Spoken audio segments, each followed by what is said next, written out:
오늘 하나님께서 우리에게 허락하신 말씀은 요한복음 11장 25절에서 27절 말씀입니다. 이 시간 한 목소리로 합독하겠습니다. 예수께서 이르시되 나는 부활이요 생명이니 나를 믿는 자는 죽어도 살겠고 무릇 살아서 나를 믿는 자는 영원히 죽지 아니하리니 이것을 내가 믿느냐. 이르되 주여 뭐라오랴. 주는 그리스도시요 세상에 오시는 하나님의 아들이신 줄 내가 믿나이다. 아멘. 함께 읽은 말씀 가지고 부활이요 생명이신 우리 주 그리스도라는 제목으로 부활주일 설교를 함께 나누도록 하겠습니다. 오늘은 우리가 부활주일로 지키고 있습니다. 우리가 이 부활주일을 맞이해서 각자 자기 자신에게 한 가지 질문해야 될 것이 있습니다. 그것은 바로 우리가 예수 그리스도의 부활을 얼마나 구체적이고 실제적으로 인식하고 있느냐 이것. 예수 그리스도의 부활을 얼마나 구체적으로 그리고 실제적으로 인식하고 계십니까? 라는 질문이죠. 우리가 부활이라고 하는 것은 교회에 나오게 되면 많이 들어보게 되는 어떠한 신앙이고 개념입니다. 그리고 지난번 사도신경을 나눌 때 이 부활에 대한 내용도 함께 나눴었죠. 그리고 우리가 사도신경을 매주마다 고백하면서 장사한 지 사흘 만에 부활하셨음을, 다시 살아나셨음을 내가 믿습니다라고 믿음의 고백도 매번 하고 있습니다. 그런데 문제는 내가 그 부활에 대해서 얼마나 구체적으로 인식하고 있냐는 거죠. 반대로는 막연하게 알고 있지는 않은가라는 겁니다. 그리고 내 삶 속에서 얼마나 실제적으로 인식하고 있느냐입니다. 얼마나 구체적이고 얼마나 실제적으로 내가 인식하고 있느냐인 거죠. 이 부분에 대해서 우리가 어쩌면 매 주일이 작은 부활절이거든요. 그럼 매 주일마다 우리가 해야 되는 질문이 바로 내가 이 부활에 얼마나 구체적이고 실제적으로 참여하고 있느냐, 인식하고 있느냐에 대한 질문을 매번 해보고 고민해 봐야 된다는 거죠. 우리는 교회 핵심 가치에서 나눌 때 제가 뭐라 말씀드렸냐? 우리는 어떤 교회요? 질문하는 교회가 되어야 한다. 고민하는 신앙이 되어야 합니다. 우리는 질문하는 교회가 되어야 되고 고민하는 신앙이 되어야 됩니다. 질문하는 신앙인이 되어야 되죠. 기독교 신앙은 계속 질문하는 신앙입니다. 고민하는 신앙이에요. 그냥 믿어. 맞아요. 믿는데 그 믿음에 대해서 또 질문해보고 또 고민해보고 또 질문해봐야 된다는 거죠. 고민이 없이는, 질문이 없이는 기독교인이 될 수가 없습니다. 왜냐? 모든 것들이 믿기가 어려운 것들 뿐이에요. 그럼 고민하고 질문하는 가운데 믿음으로 결론 내려져 가게 되는 거죠. 그리고 그 고민과 질문을 통해 저와 여러분의 신앙이 그냥 내 감정, 내 기준, 어떤 주관적인 신앙으로 끝나는 것이 아니라 고민과 질문을 통해 우리의 신앙이 주관적으로만 끝나는 것이 아니라 객관적으로 확증되어지는, 객관적으로 나타나는, 객관적으로 드러나는, 객관적으로 확증되어지는 신앙으로 변해가야 됩니다. 나아가야 됩니다. 뭘 통해? 고민과 질문을 통해. 어떠한 확증입니까? 사도 바울은 고린도후서 4장 16절에 다음과 같이 고백을 합니다. 그러므로 우리는 낙심하지 않습니다. 우리의 겉사람은 낡아가나 우리의 속사람은 날로 새로워집니다라는 여기에 대한 확증이 나에게 주관적으로만 끝나는 것이 아니라 객관적으로도 드러나야 된다라는 거죠. 내가 보기에 날마다 새로워가 아니라 내 옆에 사람이 나를 보기에도 날마다 새로운 모습이 나타나야 된다.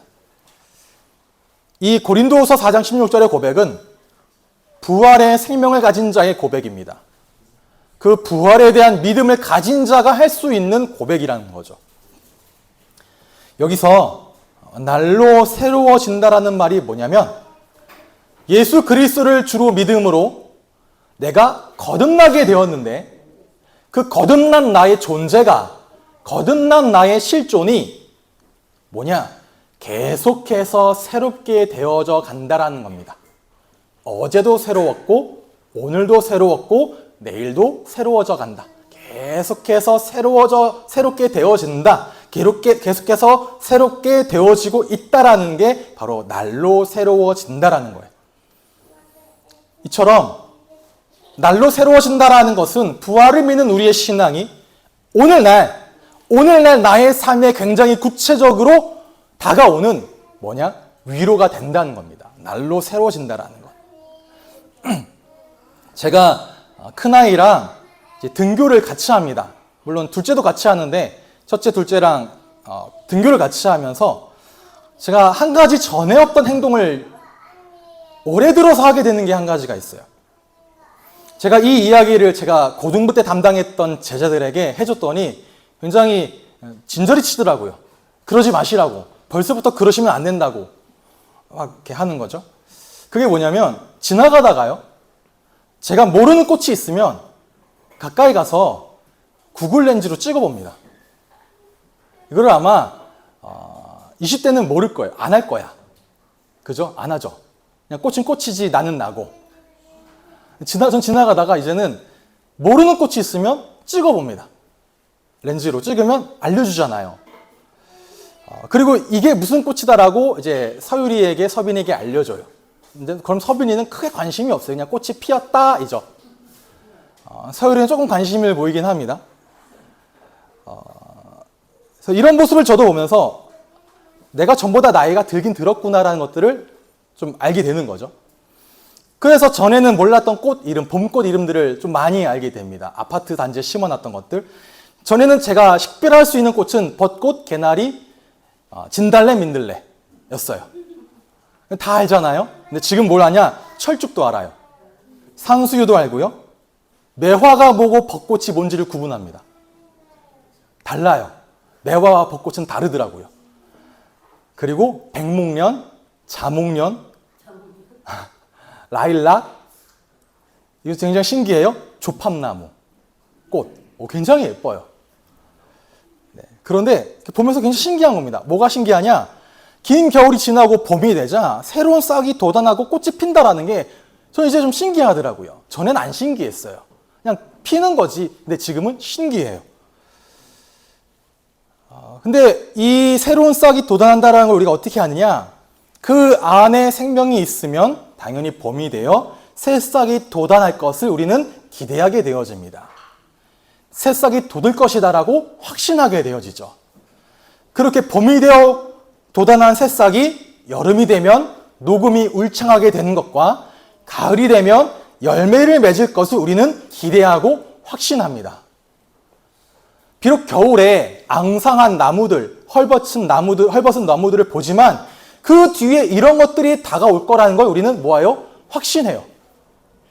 왜냐? 그 안에 생명이 있기 때문에 그렇죠.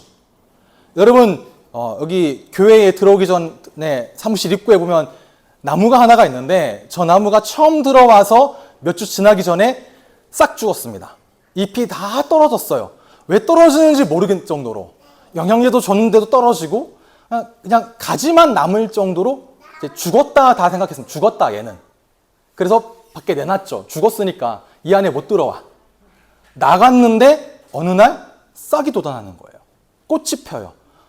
어느 날 이제 빈 건물에 들어왔더니 향이 나는 거예요. 꽃향이. 왜 그렇습니까? 죽었는데 죽은 게 아니라 그 안에 뭐가 있습니까? 생명이 있다라는 거죠. 마찬가지입니다. 부활의 생명이 우리 안에 있다면 여러분의 삶 속에서 반드시 뭐가 나오냐? 새로움이 나타납니다. 새로움이 나타나요. 새로움이 나타난다라는 게 생명의 증거이고 부활을 믿는 자에게 나타나는 삶의 열매라는 거죠. 그럼 여러분 어떻습니까? 과연 날로 새로워지고 계십니까? 어제와 오늘의 내가 다르고 오늘과 내일의 내가 다른 날로 새로워지는 그것이 있습니까? 아니면 나는 과거에는 새로워졌었는데 이제는 새롭지 않다라면 어쩌면 여러분들의 신앙에 문제가 생겼다라는 거예요. 나무가 꽃이 안 피고 열매를 안 맺으면 나무에 뭔가 문제가 생겼다라는 거죠. 병에 걸렸거나 시들어가거나 죽어가거나. 혹시 이렇게 확신하지 않으십니까? 나는 예수를 믿고 있으니까 지금 교회를 다니고 있으니까 당연히 나는 부활에 참여할 거야 라고 그렇게 생각하십니까? 말씀드렸던 것처럼 우리는 나무에서 새싹이 돋을 때 그 나무에 생명이 있음을 확인합니다. 마찬가지로 여러분 심령 속에 과연 부활의 생명이 있는지 어떻게 알 수 있느냐? 여러분 인생의 혹독한 겨울을 지나고 나서 다시 싹을 돋을 때, 다시 내 믿음의 싹이 돋아날 때 그때 내 안에 생명이 있구나를 알게 되어지는 거죠. 부활은 날로 새로워지는 거예요. 그런데 우리에게 날마다 매일마다 부활의 능력이 구체적으로 나타나지 않는데 겨울이 지나고 새싹이 돋지 않는데 나에게 생명이 있음을 어떻게 확신하십니까?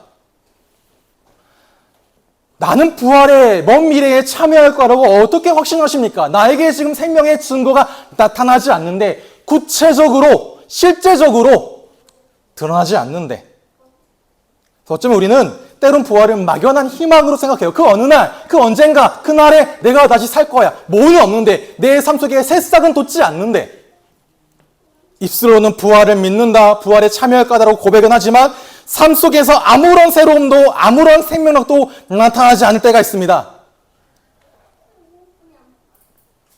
마찬가지로 부활을 믿는다고 고백하면서 삶의 태도와 방향에 아무런 변화와 새로움이 없다면 우리는 그 믿음을 점검해 봐야 됩니다. 이 말이요, 여러분 믿음이 없음을 탓하는 게 아닙니다. 내게 믿음이 없음을 안다면 믿음을 달라고 구하라는 거예요. 은혜를 달라고 구하라는 거예요. 어제의 믿음, 그제의 믿음, 생명이 없었던 오늘의 믿음에 머무르지 마시고 구하라는 겁니다. 믿음을요. 어떤 믿음이요? 어떤 부활이요? 부활은 겨울을 이깁니다. 생명은 겨울을 이겨내요. 부활은 사망을 이깁니다. 부활은 결국 그 생명력을 드러납니다. 사방이 막힌 것 같은데 길을 다니다 보면 보도블럭이 깔려 있습니다. 그 안에 작은 흙틈 사이로도요 생명은 돋아나요. 그걸 뚫어내고 나옵니다. 그게 생명력이에요. 사방이 꽉 막힌 것 같습니까? 부활은 그 생명력을 드러냅니다. 그러면 부활을 믿는 우리의 삶 속에서 이런 모습이 나타나야 된다는 거죠. 사망을 이기는 모습. 겨울이 다가왔지만 겨울에 지지 않고 무너지지 않고 낙심하지 않고 반드시 다시 열매 맺을 그 봄을 기대하는 그 믿음. 우리가 신앙에서 경계해야 되는 것은 막연한 태도입니다. 막연하게 나는 갈 거야. 막연하게 나는 믿고 있어. 막연하게 나는 천국에 갈 수 있어. 막연히 나는 구원에 동참할 수 있어. 또는 추상적인 거예요. 그래 그냥 부활, 십자가, 재림. 제가 왜 사도신경을 쭉 나누냐? 구체적이요. 확신하게 믿으시라고요. 우리는 그냥 입술의 막연한 고백에 머물지 말고 그 고백이 삶의 열매로 드러나는 신앙을 추구해야 됩니다. 이게 우리가 사도신경을 계속 나누는 목적이에요. 뭐라고 했습니까? 입술의 고백이 어디로요? 내 삶의 신앙으로. 입술의 고백은 있지만 삶의 열매가 그냥 막연하다면, 피상적이라면 그것으로 여러분 안에 부활이 있는지 감지할 수 없다라는 거죠. 그래서 사도 바울이 다음과 같이 강조합니다. 고린도후서 14장 5절을 다 같이 한번 읽어보겠습니다. 시작.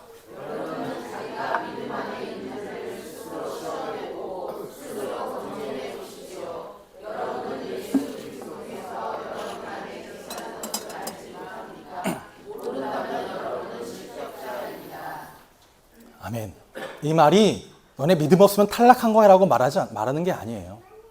검증해 보라는 거죠. 과연 내가 믿음 안에 있는지. 과연 내가 믿음 안에 있는지 뭐해라. 스스로 시험해봐라. 스스로 검증해봐라. 스스로 질문해봐라. 스스로 확증해봐라 입니다. 여러분 시험하고 확증하셔야 돼요. 테스트를 해보고 내 믿음을 확증하셔야 됩니다. 내 속에 부활의 생명이 나타남을 확증하고 계십니까? 그 사실이 그냥 내 입술의 주관적인 고백만이 아니라요. 내 삶의 객관적인 삶의 태도, 내 삶을 바라보는 나의 관점, 내 삶의 라이프 스타일로 부활의 신앙이 드러나고 있습니까를 질문한다라는 거죠. 이러한 삶의 모습과 이런 삶의 태도가 바로 그리스도인이 세상 앞에서 보여줘야 될 구별됨입니다. 부활의 신앙으로 살아내는 그것이 세상 앞에 보여줘야 되는 우리의 구별됨이에요. 그리고 하나님의 자녀에게 요구되어지는 거룩입니다. 부활에 참여하고 있느냐? 그 믿음이 너의 삶 속에 드러나고 있느냐? 그 믿음이 너의 삶 속에 확증되어 있느냐? 우리가 살펴본 것처럼 부활은 막연한 상징이 아닙니다. 막연한 개념이 아니에요. 실제적인 생명력입니다. 그리고 내 삶을 변화시키는 실제적인 능력이에요. 그렇다면 그 부활에 대해서 예수님은 과연 뭐라 말씀하십니까? 믿음에 대해서. 요한복음 11장 25절부터 27절에서 우린 그 답에 대해서 얻게 됩니다. 그리고 이 예수님의 말씀은 우리가 어떻게 부활 신앙을 소유해야 되는지에 대해서 잘 보여주죠. 여러분 잘 아시는 것처럼 요한복음 11장은 나사로라고 하는 한 사람의 죽음과 부활 사건이 기록되어져 있는 장입니다. 요한복음에 나타난 7가지 표적 중에 마지막 표적이에요. 나사로와 그의 누이인 마르다와 또 그의 누이인 마리아라고 하는 3남매가 살았는데 예수님께서 그들을 참 사랑하셨다라고 요한복음은 기록하고 있습니다. 몇 번에 걸쳐서 기록해요. 참 사랑했다, 참 사랑한다라는 말을. 근데 어느 날 나사로에게 병이 걸립니다. 병이 걸리자 그의 누이들이 예수님께 사람을 보내요. 예수님, 빨리 오세요. 당신께서 사랑하시는 자가 지금 죽게 되었습니다. 병을 앓고 있습니다. 빨리 오셔서 고쳐주세요라고 말을 하죠. 저는 맨 처음에 병이라 하길래 병 그냥 뭐 낫는 거 아니야 라고 생각했습니다. 근데 원어를 보니까 어떤 병이냐, 간단한 뭐 감기, 뭐 이런 뭐 관절염 이런 병이 아니라요. 생명을 잃어버리게 만드는 매우 위중한 병에 걸려서 하루하루 계속 앓고 있는 상태. 즉 죽어가고 있는 상태를 말하는 거예요. 이 병은요. 누이들이 예수님께 사람을 보낸 건 당연하죠. 그리고 그 믿음이 있었어요. 예수님이 오시면 뭐한다? 우리 오빠는 낫는다라는 믿음. 그런데 이 소식을 들은 예수님이 굉장히 이해하지 못할 결정을 내리십니다. 6절에 보니까 그런데라 그래요. 그런데 들었어요. 당신이 사랑하시는 자가 지금 앓고 있습니다.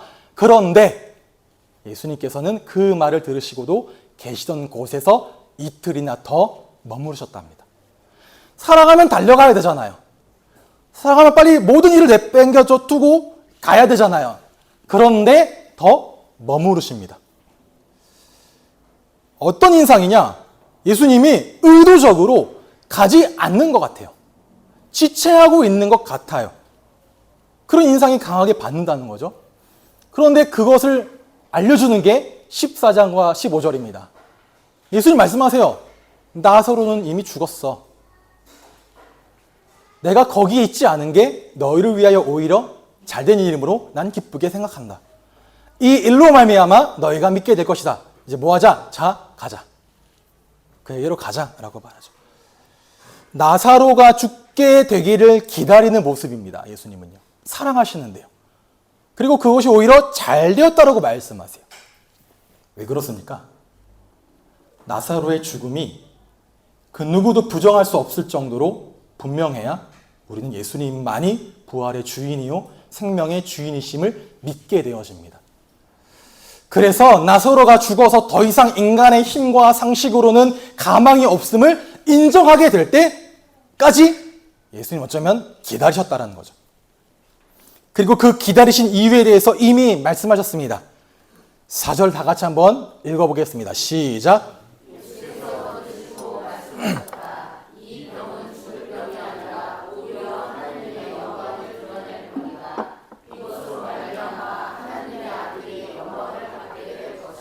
아멘. 어떤 병입니까? 하나님의 영광을 드러내는 병. 하나님의 아들이 영광을 받으시는 병이다. 하나님의 영광이 선명하게 드러날 때까지 뭐했다? 나는 기다린다. 우리가 살면서 하나님의 때와 나의 때가 맞지 않는다는 것을 느낄 때가 종종이 아니라요. 매번 그렇게 느낄 때가 있어요. 나는 이렇게 되기를 바라는데 항상 그것이 이루어지는 시간표는 다 지나고 나서 내가 바라지 않은 그때에 오기도 하고, 정작 다급한 나의 시간대에는 안 늘어주시고, 내가 가장 절실히 요구하는 그 도움은 그때에 맞춰서 나에게 제공해 주지 않는다라는 거죠. 항상 돌아오기도 합니다. 항상인 것 같아요. 또는 굉장히 지체되어지기도 합니다. 애들로 그 시간이 흐르도록 내버려 두기도 하는 것 같으세요. 모처럼 나사로와 그 누이들처럼. 그래서 질문하죠. 내 마음이 너무나 타는데 언제까지 기다려야 됩니까? 언제쯤 들어주시렵니까? 왜 내 인생을 매번 이처럼 뱅뱅뱅뱅뱅 돌리십니까? 라고 질문할 때가 있다라는 거죠. 무엇을 기다리시냐? 여러분, 내가 죽기를 기다리시는 겁니다. 내가 죽기를 기다리는 거예요. 신앙이란 내가 그리스도 예수 안에서 죽는 겁니다. 신앙이란 나를 향하신 하나님의 선하신 그 뜻 안에서 내가 죽는 거예요. 그리고 죽은 그런 나에게 하나님의 뜻이 드러나고 하나님의 영광이 선명히 나타나는 것이 신앙입니다. 갈라디아서 2장 10절 말하잖아요. 내가 그리스도와 함께 십자가에 못 박혀 보였다. 죽었나니 이제는 내가 사는 것이 아니요 내 안에 그리스도께서 사시는 것이라. 이제 내가 다시 사는 것은 나를 믿는 믿음으로 사는 것이 아니라 예수 그리스도 안에 있는 믿음을 가지고 살아가는 거다. 그러면 여러분 인생이 불확실하십니까? 지체되어지는 것 같습니까? 미래가 두려움이 있습니까? 이때 여러분에게 정말 필요한 게 뭐냐? 응답이 아닙니다. 시간표가 땡겨지는 게 아니에요. 믿음입니다. 믿음. 어떤 믿음입니까? 내가 믿으면 하나님의 영광을 볼 것이다. 다시 다 같이 고백해 보겠습니다. 시작. 내가 믿으면 하나님의 영광을 볼 것이다. 믿으면 하나님의 영광을 보게 되어집니다. 이 믿음을 요구하시는 거예요. 그 하나님의 영광이란 내가 원하는 대로 되어지는 영광이 아닙니다. 내가 원하는 대로 되어지지 않아도 하나님께서 의도하신 대로, 하나님이 계획하신 대로, 하나님이 작정하신 그대로 만들어진 그 결말. 그래서 이것은 하나님이 의도하셨다, 이것은 하나님이 하셨다라고 고백할 수밖에 없는 그 결말이 하나님의 영광이 드러나는 거예요. 그걸 보아야 된다는 거죠. 그래서 우리에게 필요한 건 내 눈앞에 아무것도 보이지 않을 때, 모든 것이 불확실해 보일 때, 더디고 지체되는 것 같은 그때에 우리에게 필요한 것은 믿음이라는 겁니다. 어떤 믿음이요? 우리의 믿음은 다른 믿음이 아닙니다. 성경은 여러분에게 다른 믿음을 말한 적이 없습니다. 바로 예수님 그 자체를 믿는 거예요. 예수님 그 자체를 믿는 겁니다. 예수님의 나타난 표적을 믿는 것이 아닙니다. 예수님 그 자체를 믿는 거예요. 예수님을 통해 나타난 그 역사를 믿는 게 아닙니다. 예수님 그 자체를 믿는 거예요. 그 자체요. 예수님께서 분명히 선포하십니다. 나는 부활이다. 나는 생명이다. 내가 너에게 부활을 줄게 아니요. 내가 너에게 생명을 줄게 아닙니다. 내가 부활이야. 내가 생명이고 예수님이 부활이고 예수님이 생명임을 믿는 거예요. 신학적으로 이 표현은 에고에이미랍니다. 에고에이미. 헬라어로는 영어로는 I am. 이 말이 무슨 말이냐? 예수님이 나는 에고에이미, 나는 부활이다, 나는 생명이다 라는 이 표현은 예수님의 자기 선언입니다. 동일한 표현이 출애굽기 3장에 나타납니다. 하나님 당신의 이름을 뭐라 해야 되겠습니까? 나는 여호와라. 나는 스스로 있는 자니라. 스스로 있는다는 표현이 I am that I am입니다. 나는 나다. 나는 나야. 예수님 동일하게 말씀해요. 나는 부활이다. 나는 생명이다. 신적 선포라는 거죠. 예수님 자신이 부활의 실체이고 예수님 자신이 생명의 실체임을 말씀하시는 거예요. 예수님이 부활 그 자체요. 생명 그 자체라는 거죠. 그래서 예수를 구주로 믿는 여러분 안에 예수님이 계시다면, 성령으로 계시다면 이미 내 안에 부활이 있는 거예요. 이미 내 안에 생명이 있는 겁니다. 다른 데서 부활의 증거와 다른 데서 생명의 증거를 찾는 것이 아니라 예수님 내 안에 계시면 내 안에 부활과 생명이 있는 거죠. 이를 믿으시는 겁니다. 예수님이 내 안에 부활과 생명으로 함께 하시는구나. 믿음은 다른 것이 아니죠. 우리의 믿음의 대상은 다른 것이 아닙니다. 바로 예수님 그 자체를 믿는 거예요. 예수님이 나는 부활이다라고 할 때, 나는 생명이다라고 할 때 영어 표현에 뭐라 되어 있냐? 내가 바로 그 부활이다 말합니다. I am the resurrection. I am the life. The resurrection, the life. 무슨 말이냐? 여러분이 인생의 고난 가운데 또는 죽을 것 같은 위기 앞에서 나는 나를 살릴 수 있는 어떠한 부활을 찾습니다. 또는 나를 소생시킬 수 있는 어떠한 생명력을 찾습니다. 나를 여기서 건져낼 수 있는 어떠한 능력과 도움을 구합니다. 그때 말씀하시는 거예요. 그게 부활이 아니야. 그게 생명이 아니야. 바로 네가 구하는 그 부활이다. 바로 네가 구하는 바로 그 생명이다. 내가 그 부활이요. 내가 그 생명이다. 그러니 너는 너의 소망을 다른 데 두지 말고 어디에? 예수님께 두어라는 거예요. 여러분의 정체성을 다른 곳에 찾지 마시기 바랍니다. 여러분의 삶을 견뎌내게 하고 그 어려움을 이겨내게 하고 두려움을 이기는 고백은 다른 것이 아니라 예수님이 나의 부활이심을 믿는 고백이에요. 그 예수님이 나의 생명이심을 믿는 고백이 우리 삶의 겨울을 이겨내고 죽음을 이겨내게 만듭니다. 이를 믿는 자에게 어떤 약속을 주시냐? 나를 믿는 자는 죽어도 살겠고 말하죠. 이 죽음은 실제적인 죽음, 우리에게 당면해지는 그 죽음, 바로 믿는 자가 그 죽는 일을 당한다 하더라도 다시 살게 되어진다. 여러분이 장차 누구나 다 죽음은 당합니다. 그런데 그 이후에 우리에게 부활의 생명이 분명히 주어진다는 거예요. 믿는다면.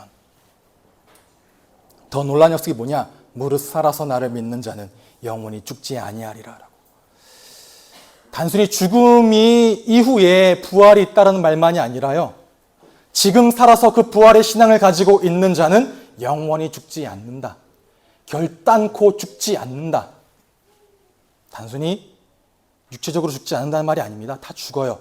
그런데 요한복음 5장 24절에 믿는 자는 영생을 얻었고 심판에 이르지 아니하니 사망에서 생명으로 옮겼느니라 말합니다. 옮겨졌다고요. 그 사망의 땅에서 나를 타다다다 뽑아내서 다른 생명의 땅으로 옮겨서 심었다는 겁니다. 다시는 돌아가지 못하여 옮겨졌습니다. 그래서 여러분의 현존이 사망에서 생명으로 이미 전환을 끝났고 그 상태가 지속되고 있으니 지금도 새로운 생명을 누리고 장차 그날의 새로운 생명, 영원한 생명, 하나님의 생명에 참여하게 되어진다. 누구에게? 믿는 자에게. 이 믿음은 단회적으로 끝나는 믿음이 아닙니다. 계속 되어지는 거예요. 어제도 믿었고 오늘도 믿고 내일도 믿습니다. 지속적인 믿음. 이 믿음이 여러분 삶 속에 늘 있기를 바랍니다. 예수님의 부활 그 자체임을 믿는 믿음이, 예수님이 그 부활로 내 안에 함께하고 계시는 그 믿음이 그런 나에게 영원한 생명이 주어졌음을 믿으시기 바랍니다. 그것이 단순히 먼 미래가 아니라요. 지금요. 지금 나타나고 지금 주어지는 것. 먼 미래의 사건이 아니라 오늘도 그 믿음으로 살아내는 것.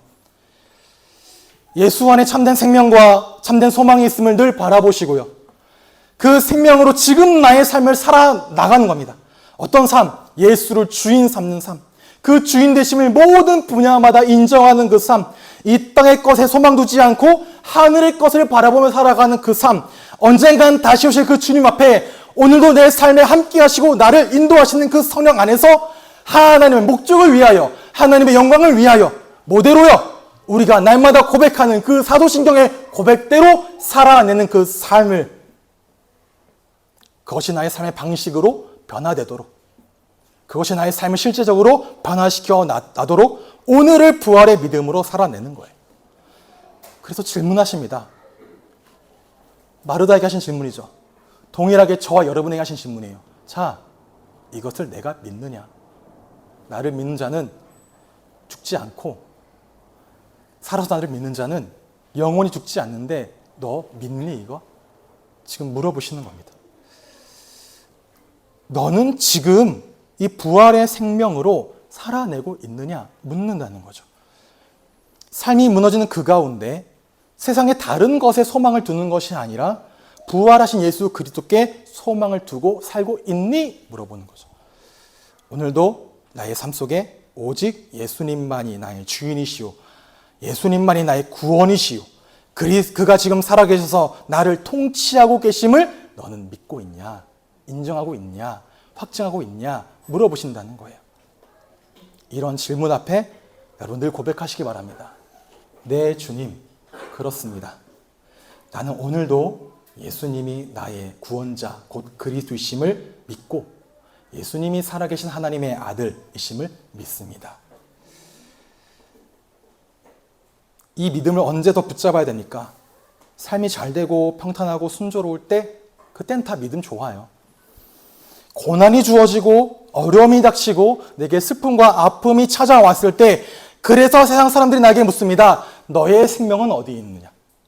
너의 믿음은 어디 있느냐? 그 질문을 하는 그때 우리는 나의 믿음을 드러내야 한다는 거죠. 그때 나의 믿음이 드러나게 됩니다. 예전에 고난이 오면 두려워하고 아픔이 오면 원망하고 절망 속에 빠졌던 내가 이제는 동일하게 고난과 절망이 오는데 하나님의 선하심을 고백해요. 그 영광이 드러날 것을 기대해요. 기도 가운데 하나님의 위로를 구해요. 그 은혜가 내게 임하기를 구해요. 다른 데서 찾는 것이 아니라. 어떤 사람은 삶의 우선순위가 바뀝니다. 어떤 사람은 그 삶의 성품이 달라집니다. 무엇보다 중요한 건 나의 삶 속에 임한 그 부활의 생명과 능력으로 다른 사람을 살리는 그 자리로 나아가게 된다는 거죠. 부활은 마지막 날에 나타나는 능력이 아닙니다.